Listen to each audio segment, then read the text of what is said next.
Good afternoon, everyone. I would like to welcome everyone here today on behalf of the Honors Student Board. My name is Chris Sims. I'm a senior doing a double major in poultry science and ag business through the Dale Bumpers College of Agriculture, Food, and Life Sciences. I'm the chair of the Honors Student Board. I'd like to also introduce my other board members today: Christina Crowder, Will Pullman, Callie Sullivan, Sam Gall, Taylor Farr, and Grace Heimsfield. On behalf of the board, we'd like to thank Dean Veda for supporting the Food for Thought lecture series, honors studies, and student leadership here at the Bumpers College.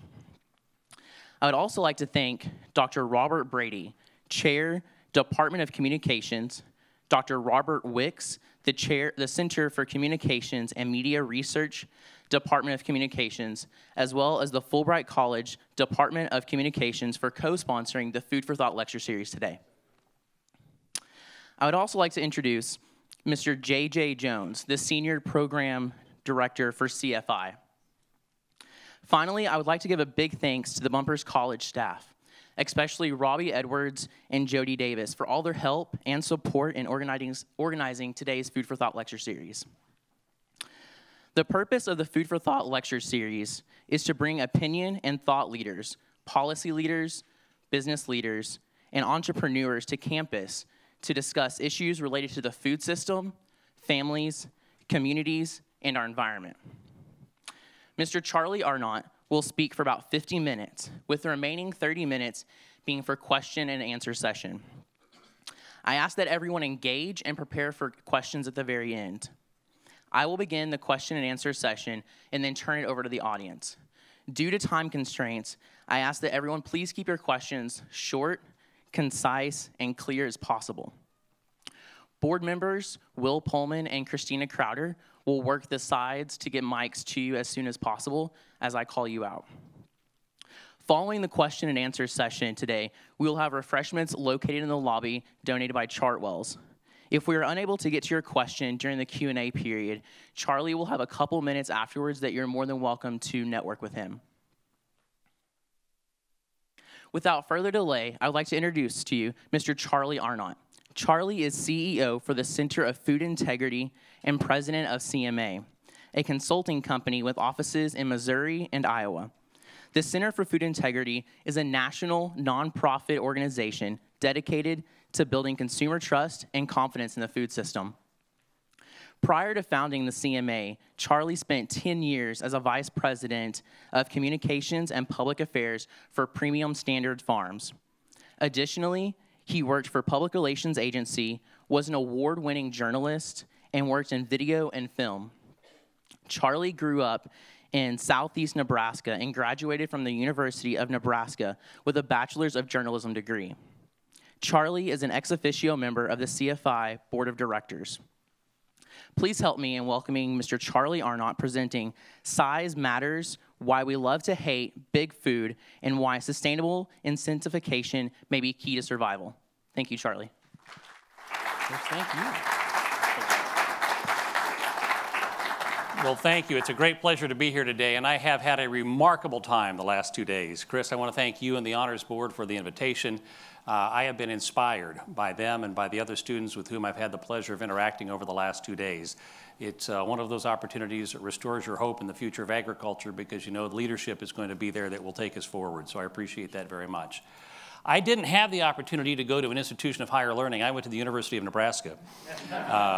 It's where the N on the helmet stands for knowledge. So I hope that you'll kind of bear with me this afternoon and give me a little bit of time as we work through the presentation. And I do look forward to your questions and the discussion afterward. So the title is intended by design to be a bit provocative. Size Matters, Why We Love to Hate Big Food, Why Sustainable Intensification May Be the Key to Survival. So it's designed to kind of juxtaposition a couple of those concepts in such a way that we hope it will inspire some thought and inspire you to think about things a bit differently.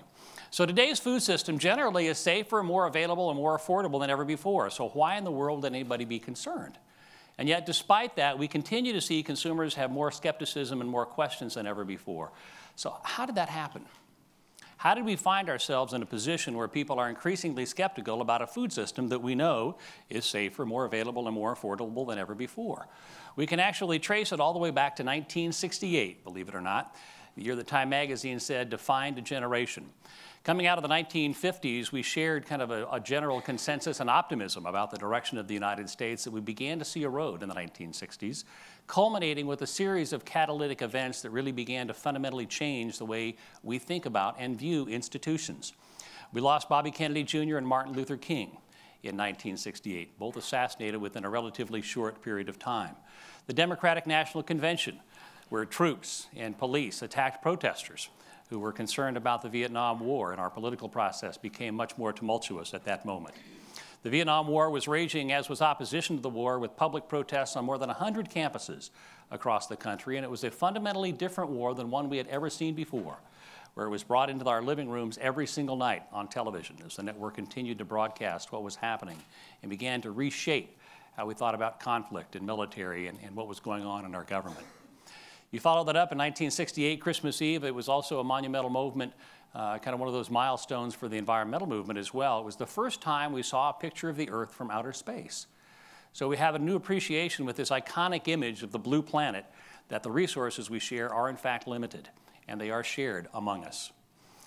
Follow that up with the tragedies in 1970, the Kent State shootings, where students lost their lives as they were protesting the war at Kent State. And then our democracy and our electoral system, our confidence in government and our political system was really rocked to its core in 1972 with the Watergate break-in and the resignation of our very first president. President Richard Nixon resigned, really causing people to question whether or not our government was in fact trustworthy. We see a series of events following in the 1970s and 80s that reinforce that skepticism about whether, in fact, institutions are trustworthy, whether it's Iran-Contra, 3 Mile Island, the Exxon Valdez televangelist Jimmy Swaggart and Jim Baker. In the 1990s and 2000s, we had another president impeached but not convicted, and then the Arthur Andersen Enron controversy, which caused us to begin to question whether or not big business and public accounting could any longer be trusted in terms of the information they were providing us that would aid us in our decisions about whether or not we would make investments. Led to the passing of Sarbanes-Oxley and other kinds of controls that create a lot of pressure for big business today. Other events in the 2000s, whether it's Abu Ghraib, John Edwards, Tiger Woods, Elliot Spitzer, the subprime mortgage collapse in 2008, which really caused us to question the security and the wisdom of our financial system and created the global financial crisis that we're still recovering from today, and really caused us to question whether or not financial institutions are in fact worthy of our trust. And more events in the 2000s, the BP oil spill, where BP CEO Tony Hayward demonstrated his great public sensitivity by saying, "Of course I want this done, I'd like my life back," as he went back on his private jet to his polo pony races and other events. And of course the tragedy at Penn State. So since 1968, the series of events, whether they be related to government or military or political or religious or educational institutions, have caused us to question significantly whether or not institutions are in fact worthy of public trust. And they've been frequent enough and visible enough that that's kind of become a cultural norm. We are now fundamentally skeptical about institutions and whether or not institutions are things that we should continue to trust. And food is very, very different than many other aspects of our lives. It is incredibly personal. We need it for survival. Global conflict is both the cause and result, food insecurity is both the cause and outcome of global conflict. When we see a lack of food, we see rioting, we see global conflict, and oftentimes when we see global conflict, the outcome of that is a shortage of food and an increase in food security. We provide it to those who are most vulnerable among us. We feed it to our children. And so we take that responsibility very, very seriously because they don't have the choice to make.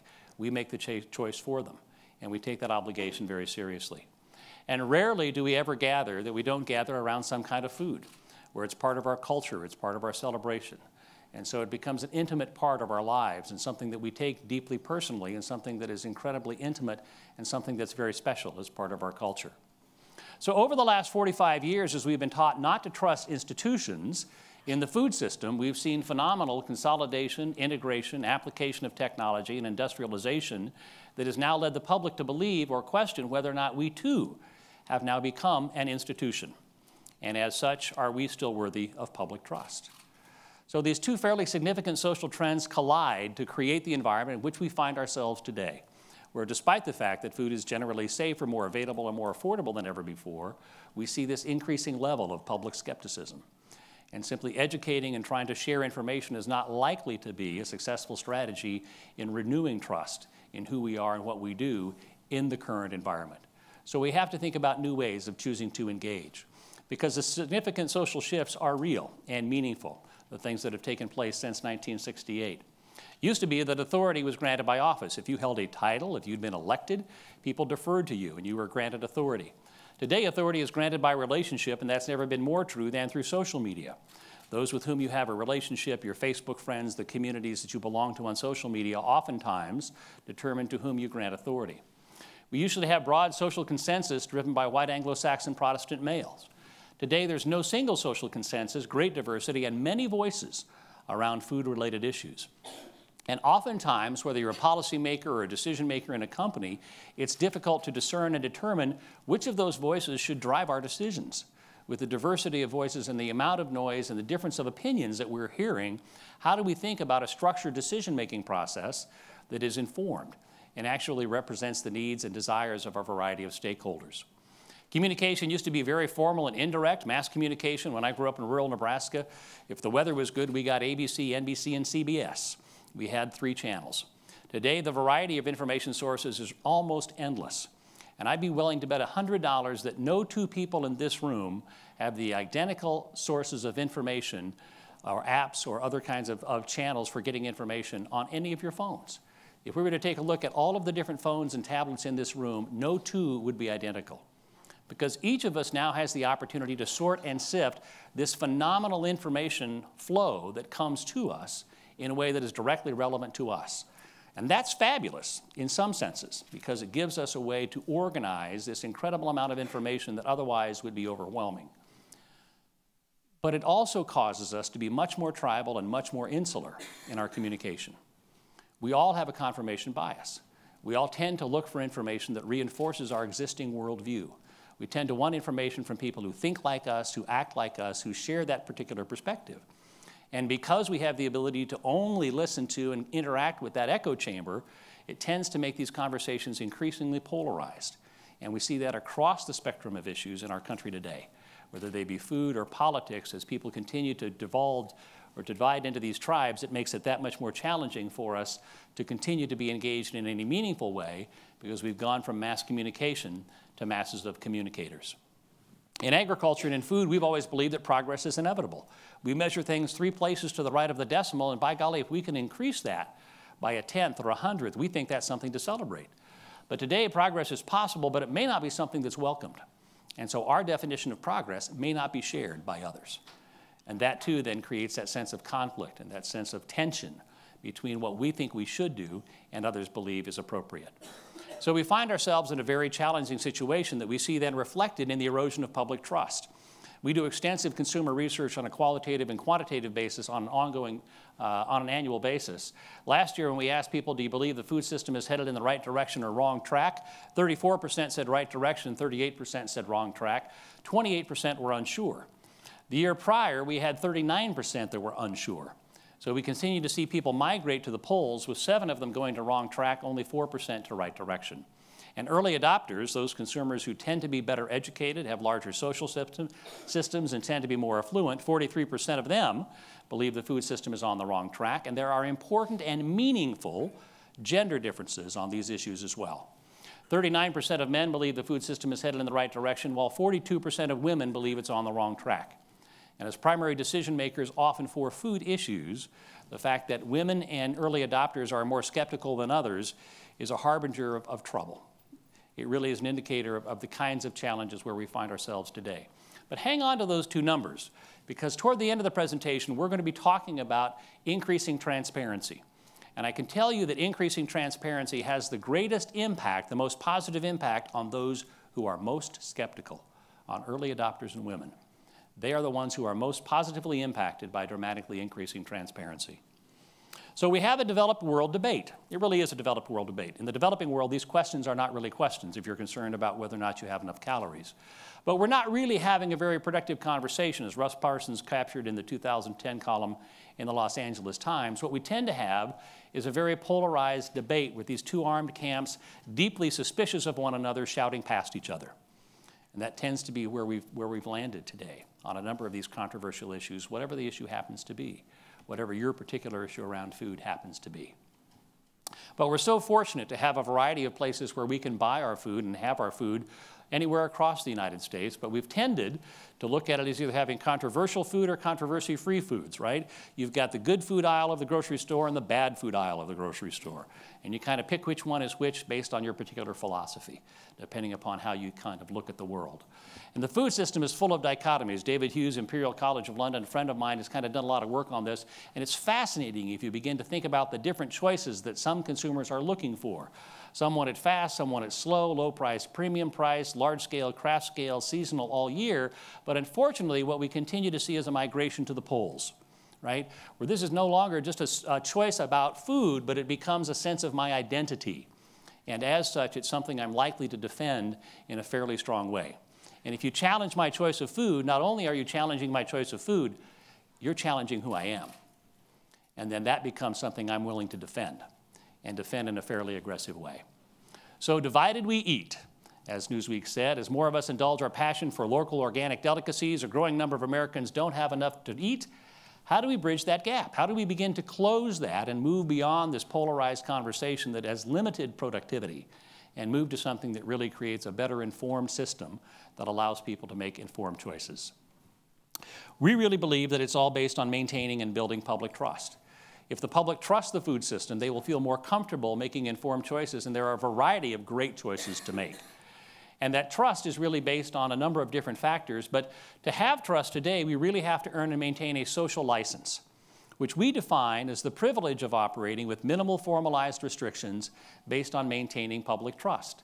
If the public trusts you to do what's right, they won't feel the need to impose more social control. And public trust today is a belief that your activities are consistent with social expectations, the values of the community, and other stakeholders. Notice the word science appears nowhere on that screen, which oftentimes is quite frustrating to a number of food system stakeholders. But I'd like to spend a little time comparing and contrasting social license and social control, because I think I can make a fairly compelling case for the economic value of social license. Because at the end of the day, if social license has no economic value, it's pretty difficult to justify investing in it from a business perspective. But this is not altruism, it's enlightened self-interest. Because when you operate with a social license, it's more flexible, responsive, and lower cost, but you're only granted that if you operate in a way consistent with your stakeholders' ethics, values, and expectations. Once you cross that tipping point, either through a single event or a series of events, you then move to social control, which is much more rigid, much more bureaucratic, and higher cost. When people don't believe that you necessarily share their ethics and values, they want regulation, legislation, litigation, and to force you to comply. Two quick illustrations. As was mentioned in my bio, I worked for Premium Standard Farms. We were a company that grew very rapidly in the pork industry. Not everything went well. We had a series of environmental incidents. The state came in and said, sorry, boys, you violated the public trust. We're going to change the environmental regulations. And we knew from our benchmarking service, our cost of environmental compliance was 6 times the cost of our competitors in other states. So we made ourselves significantly less competitive because we lost that social license. Two other important things to remember. The consequences for a bad actor that cost social license don't accrue just to the bad actor. They accrue to the entire sector. So they didn't pass a law that says Premium Standard Farms, you have to change your behavior. They said everybody who is similarly situated in terms of having this amount of livestock is now under these regulations. The second question I normally get from farm groups is, well, what are consumers willing to pay for that? The answer is nothing. There's no premium for doing what's right. There's a cost for violating social license, but there's no premium for it. So it really is a way for you to minimize that additional cost. Going back to Arthur Andersen and Enron, basically when they had their situation, Congress came in and passed Sarbanes-Oxley, which requires significant additional financial reporting for public companies. The average cost for a public company today to comply with Sarbanes-Oxley is between $10 and $15 million a year. So those consequences did not accrue just to Arthur Andersen and Enron. They accrued to everybody who was a public company because they violated the social license. So there's economic value in all of us working collectively to maintain social license, because my social license is in your hands, your social license is in my hands. So if we collectively agree to raise the bar to maintain public trust, there's economic value in that. A couple of other quick illustrations. Lean, finely textured beef. Many of you are familiar with that, what the media coined as pink slime. Saw it come up in the media several times. And then finally, once it was tied to the school lunch program, where moms felt like they'd lost control and they were concerned about the safety of their children, it went viral. The product, which was perfectly safe, was driven from the marketplace nearly overnight. How many here are familiar with Food Babe? Fascinating social phenomenon. Fascinating social phenomenon. A self-appointed food guru, graduated from the University of Google, expert on everything. And yet she has phenomenal power in terms of her ability to kind of influence what's taking place today in the food system. She wants to find out what's really in our food. And it may have to do with things like GMOs, where she decides here's the good list, bad list, right? Here's those aisles of the grocery store, controversial food, controversy-free food, depending on which aisle you decide to go down. Or it may be something like azodicarbonamide, where she put a lot of pressure on Subway to take this leavening agent out of their bread, because she said not only it is in their bread, but it could also be used in yoga mats. And so Subway said, well, we don't want the pressure, we'll take it out of our bread. So we begin to see social control now imposed in a number of different ways. Where historically it was through legislation or regulation, we now see it happening through social media and through the marketplace. So it's a very dynamic environment when you think about maintaining social license and trying to minimize the impact of social control. So the question then became, what drives trust? How do we know what builds trust? We partnered with Steve Sapp at Iowa State University to try to answer that question beginning back in 2007. We started with a meta-analysis of 21 different pieces of research, and in each of those we identified the three drivers on the left-hand side of the screen. First is influential others. That's family and friends and credentialed individuals whose opinions you respect. Dietitians, doctors, veterinarians, kind of depends on the question at hand. Second element in building in trust is competency. Now that's our technical capacity and our science. Now, historically, in food and agriculture, we've operated under the information deficit model. We've believed that the problem with the public is they don't have enough information. If we simply give them enough information, they'll come to our side of the argument. So if they don't yet understand who we are, what we're doing, they aren't willing to support us, we'll go get some more science, and then we'll give them the information. And if they still haven't come to our side of the argument, we'll go get some more science. And if they still haven't come to our side of the argument, we'll go get some more science. And we repeat that cycle over and over again for decades, believing that it's our scientific competency that builds trust. The third element in building trust is confidence, or the perception of shared values and ethics. Can I count on you to do what's right? Once we'd identified those three, we then surveyed 6,000 U.S. consumers over the course of 3 years, asking them questions about on-farm sustainability, animal care, food safety, a whole range of issues. And what we discovered was that shared values or confidence is 3 to 5 times more important than demonstrating technical competency in building trust. The historical model of communication and outreach exactly backward, because we've always started with our competency. We've assumed that the social decision-making process is logical and rational, and if we simply give people the right information, they'll come to the right decision. Not how it works, particularly if they are skeptical about our motives, about who we are, and about what we do. Simply giving them more information is not going to be persuasive to help them come to our side of the agreement, particularly when you think about a radically transparent environment in which we operate today. And it truly is radically transparent. When anybody who has a cell phone can be a cinematographer, you really have to assume someone is watching everything you do all the time. And then when you begin to combine all of these dynamic elements where you've got companies that are trying to manage their business, they've got their supply chain which is getting pressure from NGOs, then you add the pressure of social media to that mix, and what had been radically transparent is now radically volatile. And companies are struggling to try and figure out what is the decision-making process in that kind of environment. How do we think about making decisions when we're faced with that kind of a pressure? And we know that in that model, today's communication really doesn't work as well as it used to.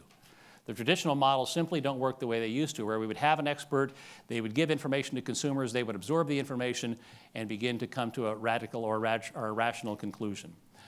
Doesn't work quite so well in the tribal communication model, where our sources of information, the way we process information, the places we get information, the people we view as credible messengers is fundamentally different than it's ever been before. So it requires us to think about behaving in a different way.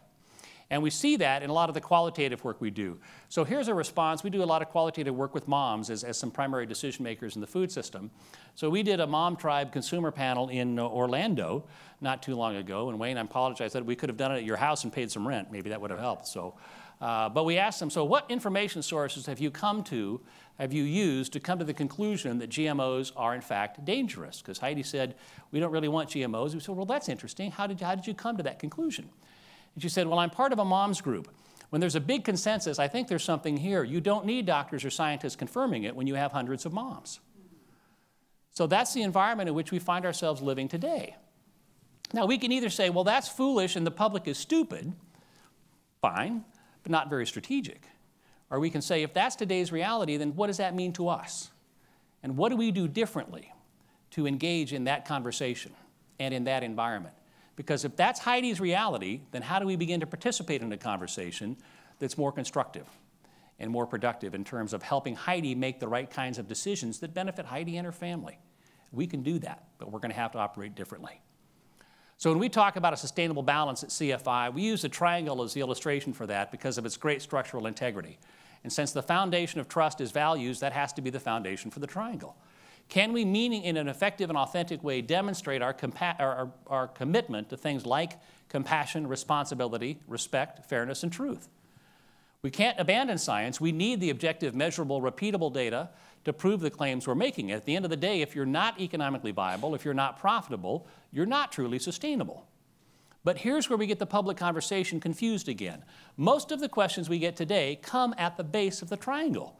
Should you use GMOs? Should you use growth-promoting hormones? Should you use antibiotics? Should you use those kind of crop protection chemicals? Our historical response has been, well, science says we can. Can and should aren't the same question. Can is a question about competency. Should is a question about values and ethics. We've tried to substitute scientific verification for ethical justification. They aren't the same thing. And if we know ethical justification is 3 to 5 times more important in building trust than scientific verification, we need to learn to speak a different language. Because we're very good at answering the can question. We need some practice in answering the should question. Because when we give people information about science and economics, we increase their knowledge, but we may do very little to influence how they feel and what they believe. And people are much more likely to make decisions on how they feel and what they believe than on simply what they know. That's why just educating the public is not going to be a sufficient strategy to build that level of trust in who we are and what we do in the food system.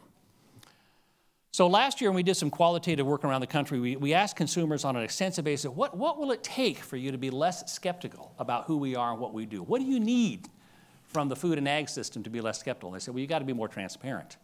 You have to be more transparent. And we said, okay, well, what does that mean to you? And they talked to us a little bit, but it really wasn't very clear. It was kind of an amorphous concept.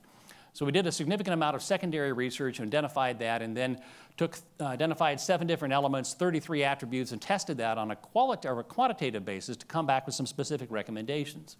Because this can help us overcome that bias against size that we know is quite real.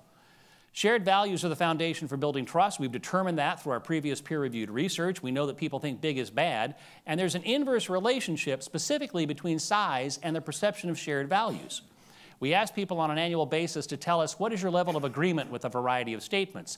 Here what they said was 31% strongly agreed that small food companies are likely to put their interest ahead of my interest. 53% strongly agree that large food companies are likely to put their interest ahead of my interest. 28% strongly agree that small farms are likely to put their interest ahead of my interest, while 48% strongly agree that large farms are likely to put their interest ahead of my interest. So the bias is really rooted in the belief that the larger the organization, the more likely they are to put profit ahead of public interest.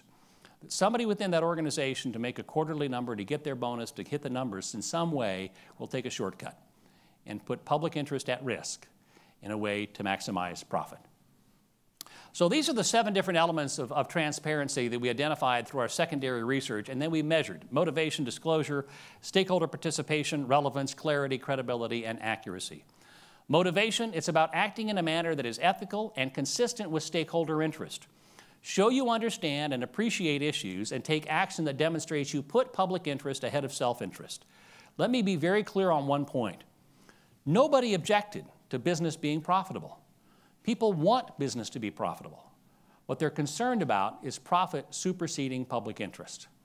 That if those two are pitted against each other as opposed to aligned, then the belief is that people will make the choice to go to profit as opposed to public interest. Disclosure, share information important to stakeholders, both positive and negative, even if it might be damaging to the organization. Make it easy to find, helpful in making informed decisions, easy to understand, and timely. Stakeholder participation, sometimes this makes ag groups really uncomfortable. But ask those who are interested in your activities and impact for input. What do you want to know? We're thinking about doing something differently. What are your thoughts about that? Make it easy for them to provide that input, acknowledge it's been received, and explain how and why you make decisions. No one expects you to make your decisions for your company based on a public poll. But getting feedback from stakeholders, acknowledging that it's been received, and then simply explaining how and why you make decisions goes a long way in increasing transparency and building trust. If you just explain how and why and you give people voice, acknowledge they've been heard, it can make a big difference. Relevance, share information stakeholders deem relevant. Ask them what's relevant. Show that you understand. I can assume I know what's relevant to my wife, but after 30 years, I've learned that asking her is a much better strategy in terms of trying to determine that. Clarity, share information that is easily understood. Credibility, admit mistakes, apologize, accept responsibility, engage critics, share plans for corrective action, demonstrate you genuinely care, and present more than one side of controversial issues. That's hard for a lot of companies when you think about willing to admit mistakes. Probably the best case study I've ever seen of that is Maple Leaf Foods with their Listeria outbreak, I believe it was in 2008. A fabulous example of a company that did a remarkable job in a very difficult situation and recovered very quickly as a result. And accuracy, share information that is truthful, objective, reliable, and complete. There's a difference between being honest and forthcoming. The public wants us to be forthcoming, not just honest. That's the expectation. So those are the 7 different elements of building trust, and if we can begin to encourage people across the food system to embrace those, it will go a long way to overcoming. And as I mentioned before, they have the greatest impact on early adopters and women, those who are most skeptical about who we are and what we do in the food system. So what is the ethical choice? We're faced with a lot of different choices when it comes to food. What is the ethical choice when it comes to food? Really interesting juxtaposition here when you think about the challenges that we've seen in different parts of the world. Wen Jiabao, former Chinese premier in 2007, said his dream was to just make sure they had adequate milk in China for every child every day. Imagine if that was a social challenge. And the First Lady of the United States acknowledging the obesity crisis that we have and asking to make sure that we feed our children well. Some people suggest the easy answer is to simply roll the clock back, not likely to be a very good solution. 1950, we had 154 million people, 5.5+ million farmers. One farmer fed about 30 people. Today, 312 million people, roughly 2 million farms. One farmer produces enough to feed 155 people. Remarkable in terms of the improvements in productivity. So if we rolled back and the number of farms and the level of productivity had remained constant since 1950, there'd be no food for anybody in California, Texas, New York, Florida, Illinois, Pennsylvania, Ohio, Michigan, or Georgia. Now, depending on where your in-laws live, you might be okay with that, depending on the state. But there are probably a lot of people, considering it's roughly half the population, that would say rolling the clock back is not the ethical choice. The genie's not going back in the bottle. So then how do we think about moving forward in a way that is more sustainable? And the productivity improvements, we talk about them in ways that simply clearly have an important financial impact to those in agriculture. But the social and societal benefits have been remarkable as well. The amount of land used per capita to produce all the meat, milk, eggs, and poultry in the U.S. declined by 2/3 from 1960 to 2010. That's a remarkable improvement. Most of that related to the improvements in the productivity of grain. But when you think about that, if you live in a house or work in a building that was built since 1960, chances are that land had to be in farming previous to that. But it doesn't have to be now. We have more opportunity to use those lands for other things because farming can be more productive. And the demand for more is something this audience obviously is going to be quite familiar with. Mid-century, roughly 2.5 billion more people. Breaking that down into a smaller number, another Los Angeles and Houston on a monthly basis. Pretty significant when you think about the number of people that are coming.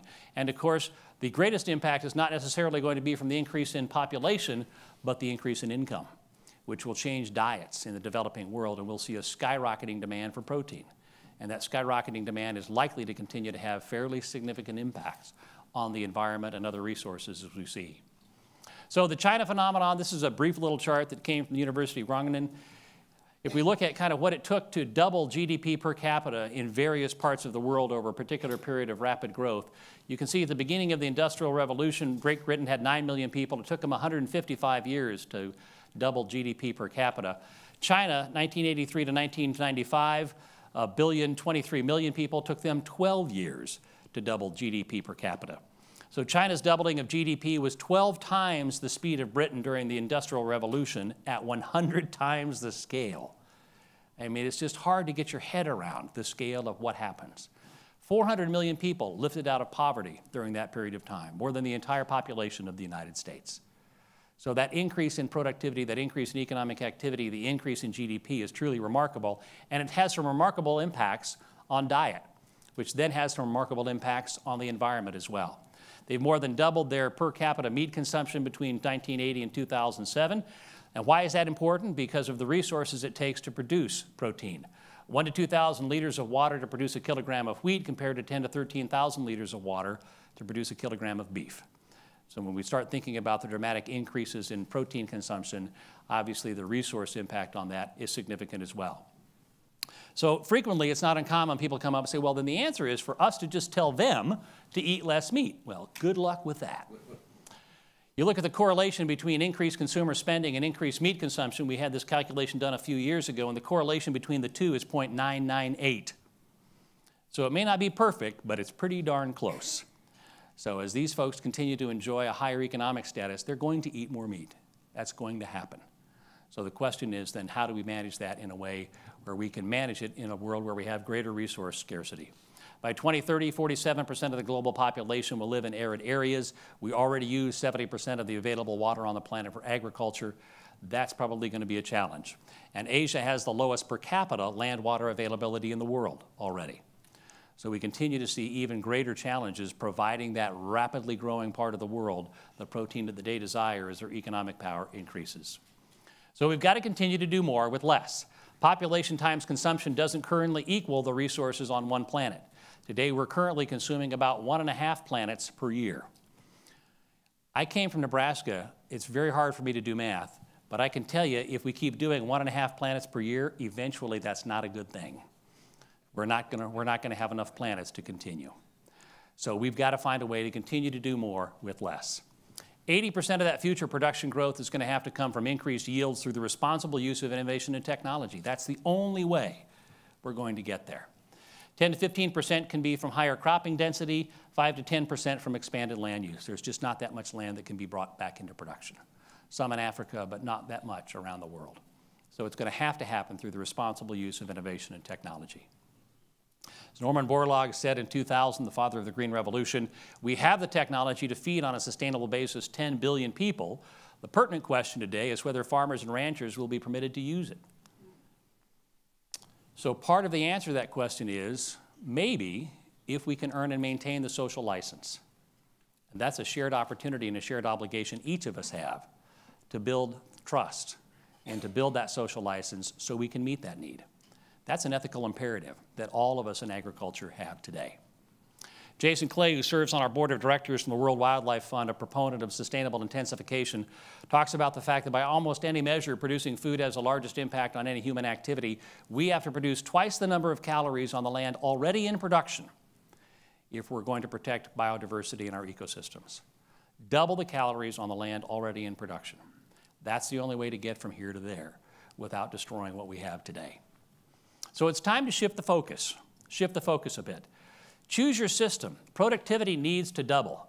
So let's stop the debate about organic, conventional, small, large, niche, whatever. It doesn't make any difference. Pick your system. They're all fabulous. They all have things to offer. But regardless of the system, productivity needs to double. We need to double productivity regardless of the system. So let's focus on performance, not the practice. That's where we need to have our attention. And shift the focus from these persistent issues, globalization, GMOs, animal welfare, organic, buying local, to the important issues, resource scarcity and waste. 1/3 of the calories are wasted. In the developed world, that's post-consumption for the most part. In the developing world, they never get to market. So we've got to find better ways to address that. Food security and global trade. How do we continue to allow food to move more freely around the world from the areas where it can be produced most efficiently to the areas of greatest demand? Pre-competitive approaches. Are there ways we can continue to bring sectors together to find better ways to do what we need to do with limited amount of opposition? And illegal products. Food fraud is rampant. And every time we see more food fraud, we're going to continue to see greater erosion of public trust. So it's easy to understand when you look at the list of global challenges why the public is easily overwhelmed. It's long and it's overbearing.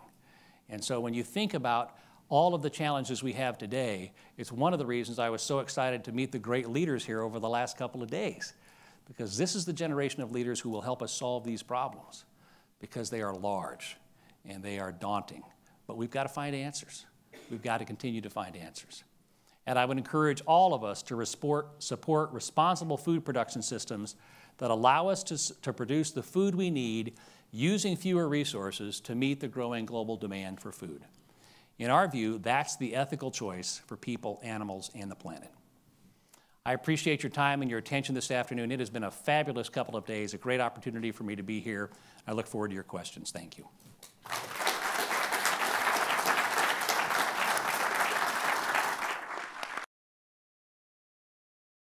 Thank you, Charlie. Really appreciate that today. At this time, I want to go ahead and ask the first question, and then Will and Callie, will you guys go ahead and get ready to answer the next questions?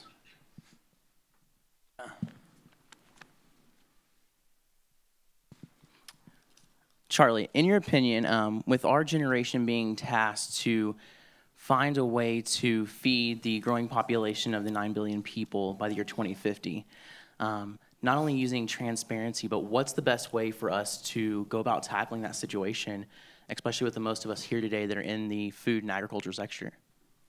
That's a really good question and a very broad question. I think there are a lot of things that need to be done. We need to encourage acceptance of a variety of food systems within the developed world. We need to continue to provide greater assistance in the developing world. And we need to understand that it's not going to be technology specific. I know that there are lots of concerns and conversation and debate about GMOs, and we'll probably get into that before the day is over. But there are lots of ways to markedly increase productivity using traditional agriculture methods in areas of the world where they've not yet been employed, where we can make much better use of water, we can increase productivity through traditional hybrids. We can do a lot of work and achieve significant amounts of improvement without going into any kind of technology that might even be controversial. Personally, I think all technology should be available and be on the board, but we can use a lot of technologies to get most of the gain using some of the conventional farming technologies that have not been deployed successfully in other parts of the world. All right, I'm going to open up questions to the audience. If you'll just raise your hand, I will call on you, and then we'll get a mic to you as soon as possible.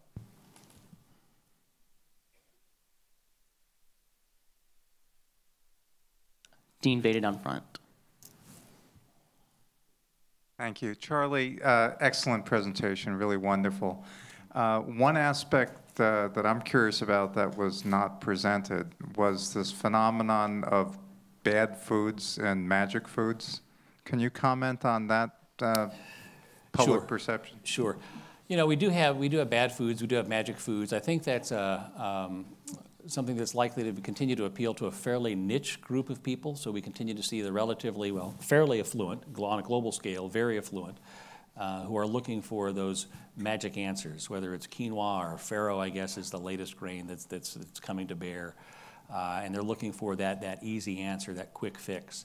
That's going to continue. We're not going to be able to do anything about that. So I think what we need to be able to do is engage with those who are really interested in how do we encourage them to recognize what constitutes a nutritious diet, to make those kinds of balanced food choices, and to give them access to information in a values-based fashion so they don't feel the need to continue to chase the next rabbit down whatever hole happens to be there. But we're going to continue to see that as people look for whatever that happens to be. We also see a significant increase in mommy shaming online, which drives a lot of folks to those different choices. So within Heidi's group and other groups is if you don't feed your child the way I feed my child, you must not be a good parent. And so that's becoming a significant social phenomenon that we need to find a better way to address because it does drive a lot of choices and it does drive a lot of angst that is unnecessary. We'll be right here.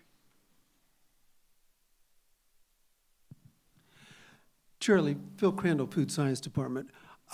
Food safety, I mean, to me, the safety of the food supply has got to be number one. And are we reaching the point of diminishing returns? I mean, from everything that we've got, yes, we're still having foodborne outbreaks, but the number, the severity, all these other kinds of things are by and large, other than, media attention is going up. But speak to food safety for a minute. Yeah. Well, you clearly have identified in all of our consumer work, it is clearly number one. It is the single non-negotiable in terms of the food system. People will trade off price, they'll trade off all other kinds of attributes. Food safety is non-negotiable. There's a basic assumption in the U.S. that food is going to be safe. And so when something happens that violates that assumption, it draws attention. I heard a great response, and I don't remember if it was the egg recall or the cantaloupe recall.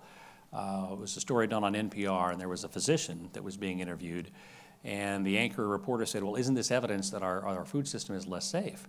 He said, no, actually quite the contrary. It's evidence that our food system is very safe. What it's really evidence of is the efficiency of our distribution system, and the fact that a foodborne illness that may have been localized before can now be national overnight. And so I don't think we've reached the point of diminishing returns. I can tell you from the companies with whom we work that it's something that continues to keep them up at night because there is not going to be a perfect answer, and as long as we have foodborne illnesses and foodborne outbreaks and plaintiffs' attorneys, it will be something they'll continue to focus on pretty rigorously. Just one thing. As we call on you, if you'll please just mention your name and your department, just so we can kind of make correct connections here. Over here.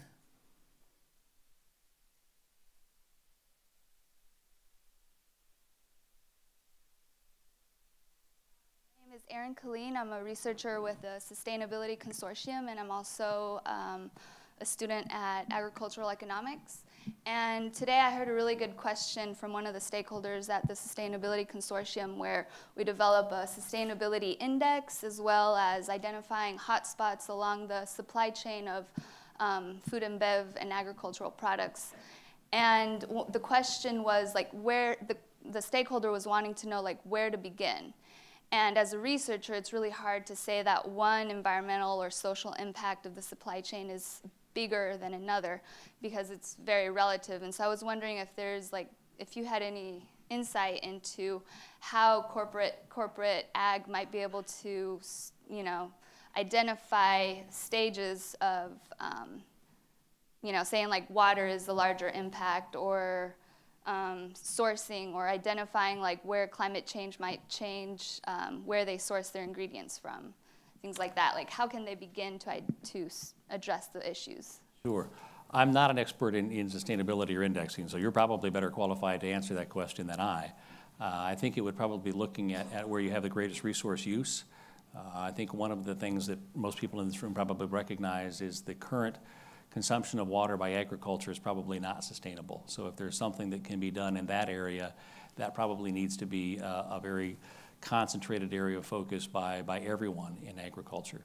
In terms of the social license aspect of that, kind of doing an index on where you are related to transparency is something that could be very helpful. But when it comes to specific practices and sustainability, I'm probably not qualified to answer.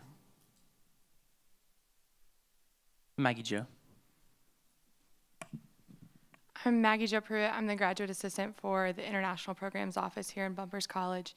And I'm getting my master's in agricultural and extension education. And so my question, regarding your comment about choose your system, I think that's awesome. I think they should all be available, like you said. And I think many people in the room would agree.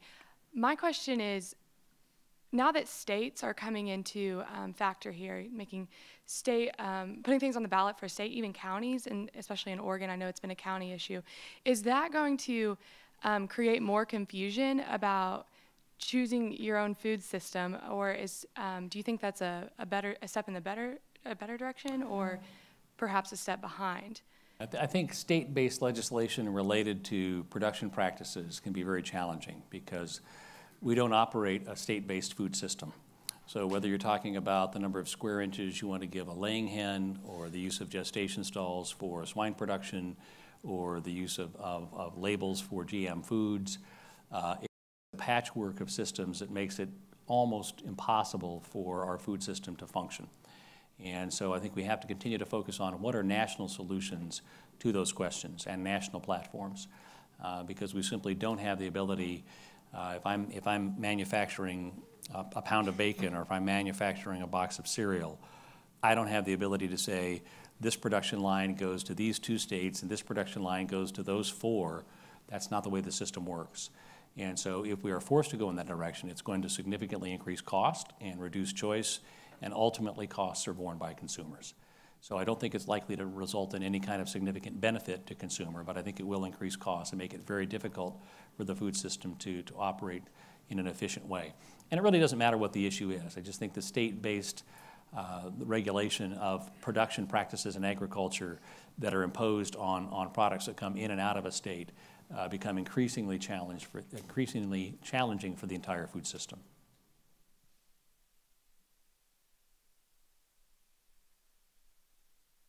Right here in the middle.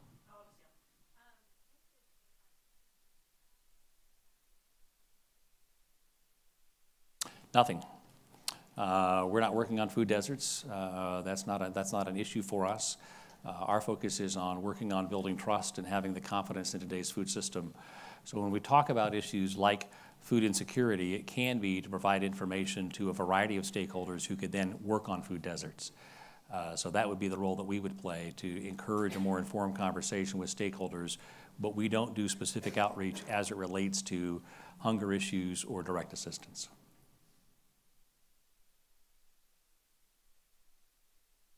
I've got another question real quick, Charlie.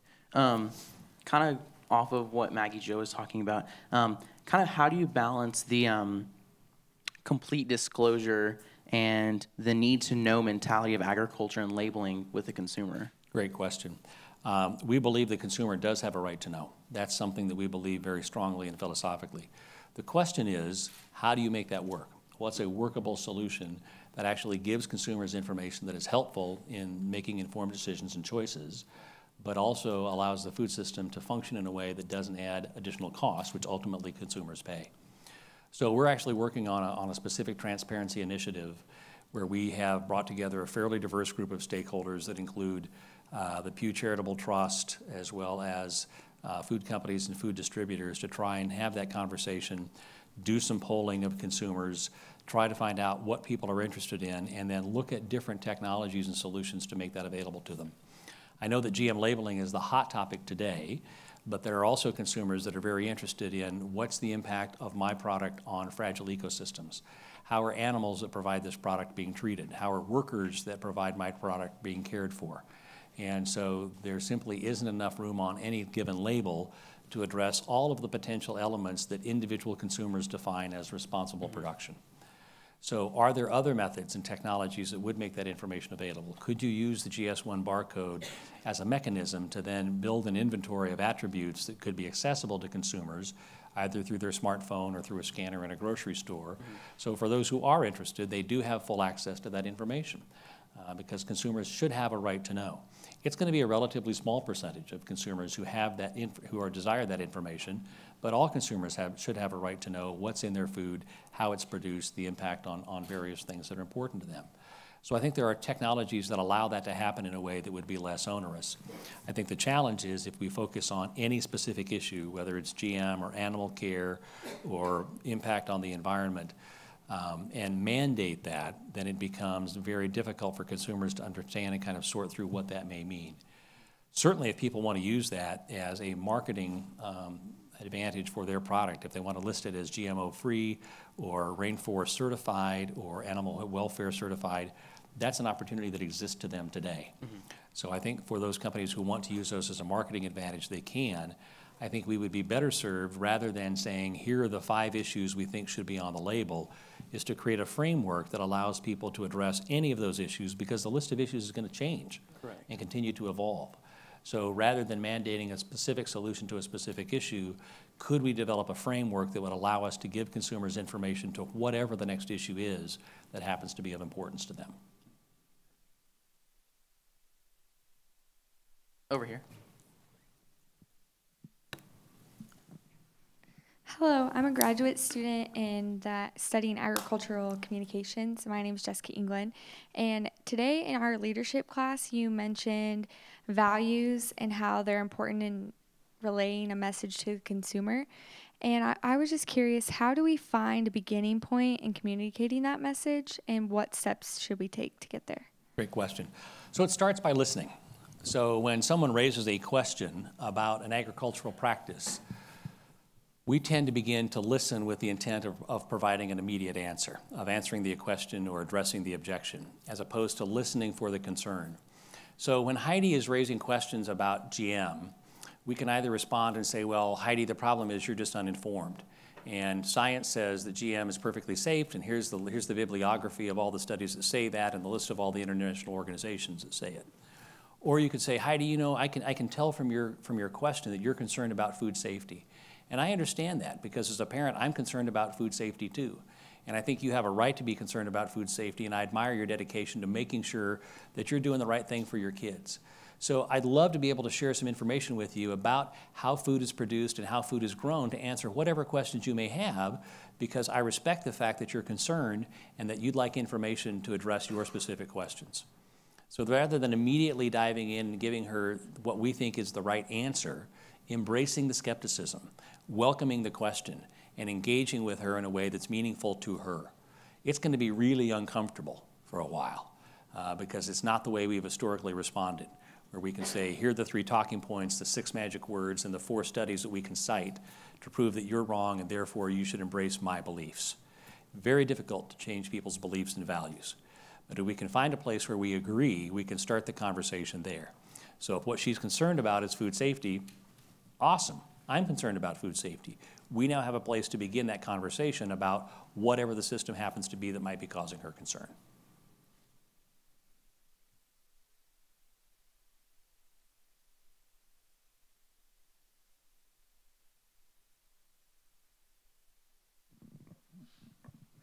I'm Kurt Rome, professor of horticulture. You mentioned one example of a very good response of a corporate organization in an issue with food safety.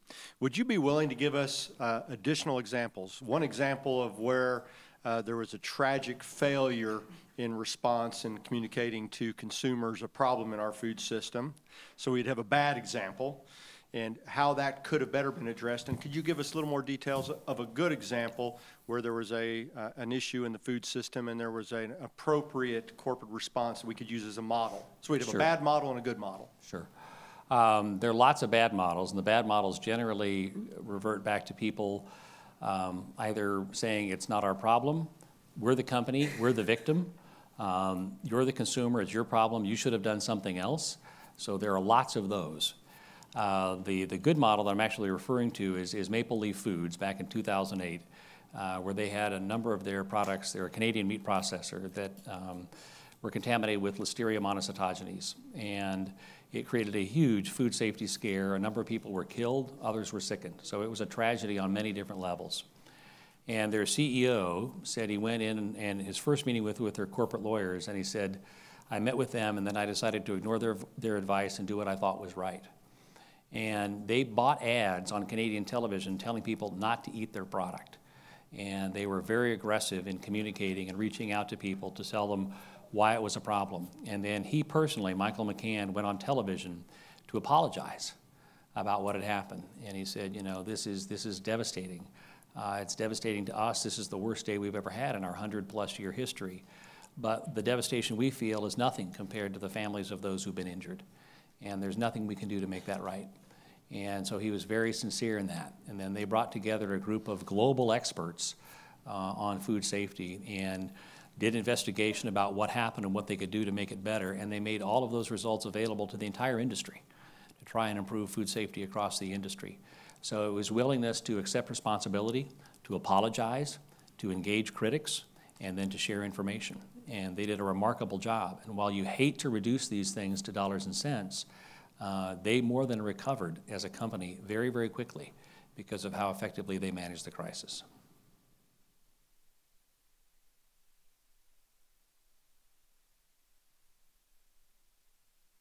Very quiet in here.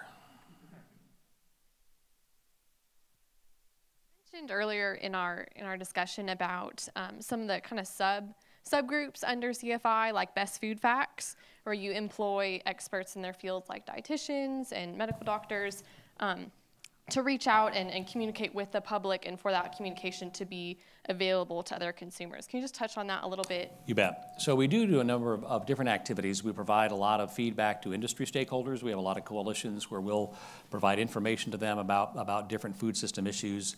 I'll talk about one of those in a moment. Best Food Facts is a consumer-facing platform we have where we have a network of more than 200 academics that are available to answer consumer questions about any range of issues. So you can go to bestfoodfacts.org and find a whole list of different questions that consumers have had, and then we engage with academics and ask for their opinion. They provide their opinion, we share it with the consumers, post it, and then that information continues to get shared with others. So it's a way for us to make expert opinion very accessible, relevant, and meaningful.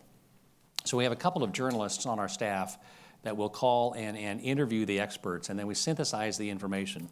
So part of what our job is to translate PhD to ADD and to make sure that we can make it infinitely accessible so that it can be relevant to those who need the information. And it's available in 2 or 3 quick paragraphs. They can get the information. They can go to the bio page of the expert so they can see who this person is, what their curriculum vitae is, the kinds of things they've published, et cetera. So we take that very seriously in trying to make expert information available and relevant to an audience who's trying to make informed decisions. Another illustration of that, we have different coalitions that we oversee. And again, we're agnostic when it comes to production practices. We don't care. We don't pick winners and losers. But we have a coalition for a sustainable egg supply where we've had a 3-year, $6 million research project looking at laying hen housing using conventional cages, enriched cages, which are slightly larger with nests and perches, and then a cage-free aviary system. And the researchers have been examining the impact on food safety, animal health and well-being, worker health and safety, the environment, and food affordability. Those 5 attributes simultaneously on those 3 systems across 2 years and 2 flocks. So it's been a very intensive kind of research project. And so our job then has been to help collect the information and disseminate it so that companies can make decisions that are relevant to them. And this will go back to kind of the sustainability question. Because there are different impacts, and then companies have to decide what trade-offs are most relevant to them. So for example, in the cage-free aviary system, we know that there's double the mortality that there are in the 2 cage systems. We also know there's 10 times the particulate matter emissions and significantly higher emissions of ammonia and endotoxins and a higher cost structure. But the birds have more room to move. So as a company, then you have to decide which of those values is of greater importance to you. And which is a greater indicator of animal welfare? Is it the ability to move or reduced mortality? And then make those decisions in a way that influences your supply chain. So it's not our job to tell a company you should buy conventional, enriched, cage-free. It's to give them the information to say, here are the different trade-offs when it comes to sustainability. This one offers more room, has higher mortality, has higher impact on the environment. This one has less room, has less mortality, less impact on the environment. You choose.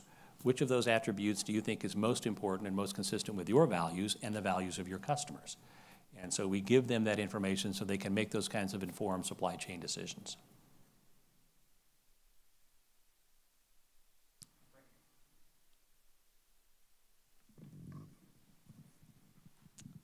Hi, I'm Haley. I'm an undergraduate here, majoring in crop science. You mentioned about food waste just a little bit, and I've always wondered, like, what are we doing to avoid mass food waste that restaurants and grocery stores accumulate? What are we doing as far as regulation and just...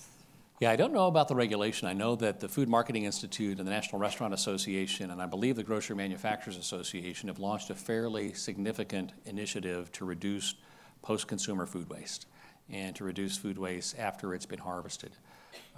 That's a portion of it, and that's certainly the portion we have in the developed world.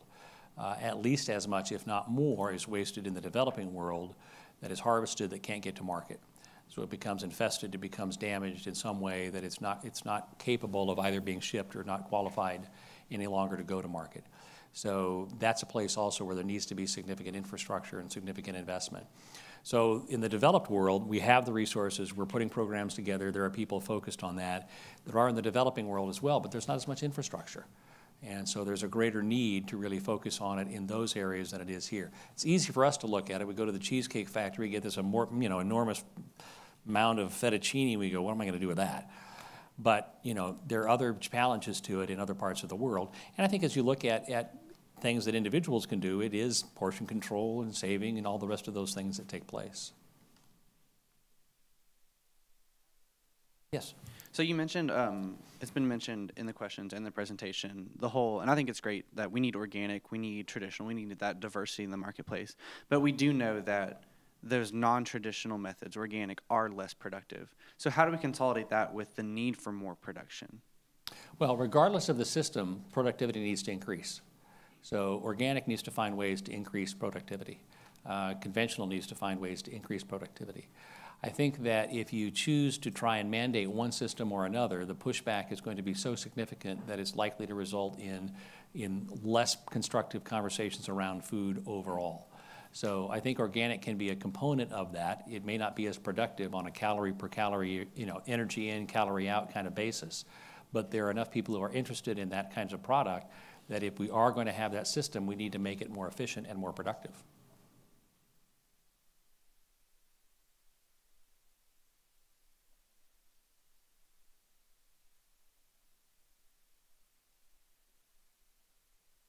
And your class yesterday, I'm surprised you showed up 3 times. You must be a glutton for punishment. Huh?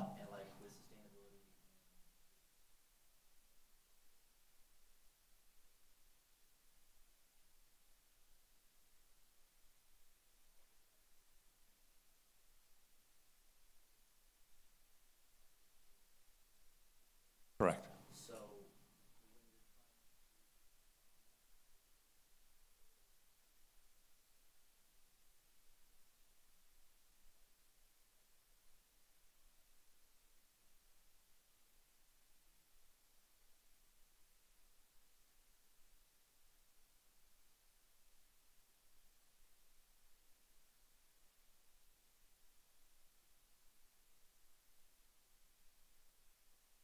Sure. Well, it's a really good question. And oftentimes the decision-making process within organizations is extremely complex.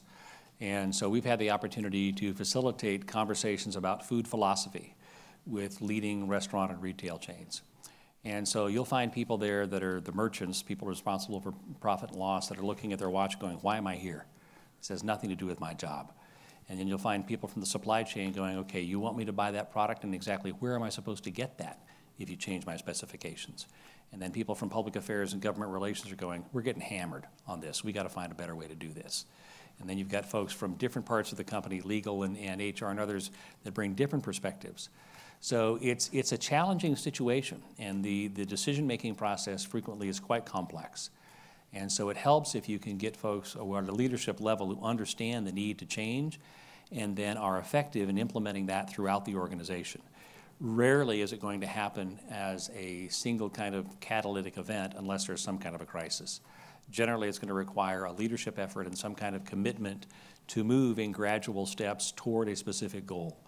Those approaches are generally more successful over time if you can work with an organization to establish some benchmarks and determine where they want to go and then get the entire group to move forward, because you have competing interests even within the company about whose interest is being served and how they decide to move forward. But rarely is it someone who just simply says, we will do this, and that's how it happens. We have time for one more question.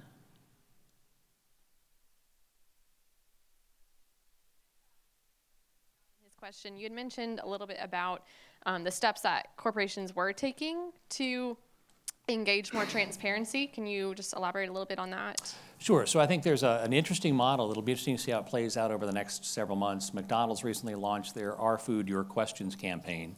Don't know if you've seen that yet, if you've been online, but I would encourage you to go take a look at it. They've done it before in Canada and Australia. And so I think it's an effort for them to become more transparent. And I know they'd like to see similar activities from those who are in their supply chain. So it will be fascinating to see how they address it. But there's no question that's off limits. in terms of being asked and being posted and being addressed. So they address the tough ones very directly and in a very transparent manner.